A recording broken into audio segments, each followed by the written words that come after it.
कोल्हापूर जिल्ह्यातील सुमारे 1300 रामभक्त झाले अयोध्येला रवाना।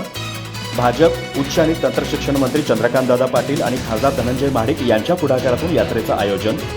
विशेष आस्था रेल्वे कोल्हापुरातील छत्रपती शाहू टर्मिनसवरून मान्यवरांच्या उपस्थितीत मार्गस्थ।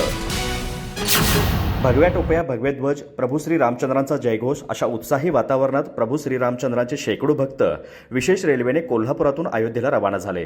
त्यासाठी छत्रपती शाहू टर्मिनसवर रामभक्तांचा मळा फुलला होता। भाजप उच्च आणि तंत्रशिक्षण मंत्री चंद्रकांतदादा पाटील आणि खासदार धनंजय महाडिक यांच्या पुढाकारातून या रेल्वेद्वारे सुमारे 1300 रामभक्त अयोध्येला निघाले आहेत। अखंड हिंदू धर्मियांचे आराध्य दैवत असलेल्या प्रभू श्री रामचंद्रांचे अयोध्येत भव्य आणि दिव्य राम मंदिर साकारले आहे। हे मंदिर पाहण्यासाठी आणि श्रीरामांचे दर्शन घेण्यासाठी देश विदेशातून नागरिक येत आहेत।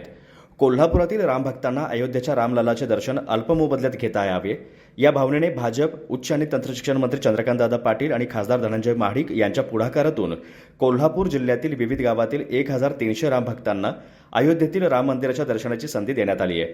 नोंदणी केलेल्या 1300 भक्तांना घेऊन कोल्हापुरातून विशेष रेल्वे अयोध्येसाठी रवाना झाली। या रामभक्तांना अयोध्येत नेणं, तिथं त्यांचा चहा नाश्ता, भोजन आणि निवासाची संपूर्ण सोय तसंच सर्व भक्तांना कोल्हापूरपर्यंत आणण्याची सोय संयोजकांनी केली आहे। या संपूर्ण प्रवासादरम्यान रामभक्तांना एकही रुपया खर्च करावा लागणार नाही। त्यामुळे या विशेष आस्था रेल्वेला भाविकांची मोठी गर्दी झाली होती।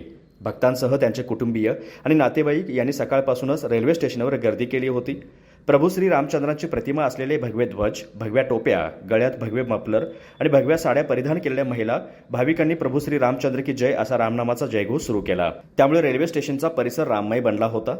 प्रभू श्रीरामांच्या दर्शनाची पर्वणी या निमित्तानं भक्तांना मिळणार असल्याचं समरजित सिंह घाडगे, माजी आमदार अमल महाडिक, विजय जाधव यांच्यासह भाजपा पदाधिकाऱ्यांनी सांगितलं। मान्यवरांच्या हस्ते आस्था रेल्वेला ध्वज दाखवून मार्गस्थ करण्यात आलं। यावेळी भाजपा पदाधिकारी, कार्यकर्ते आणि भाविक उपस्थित होते।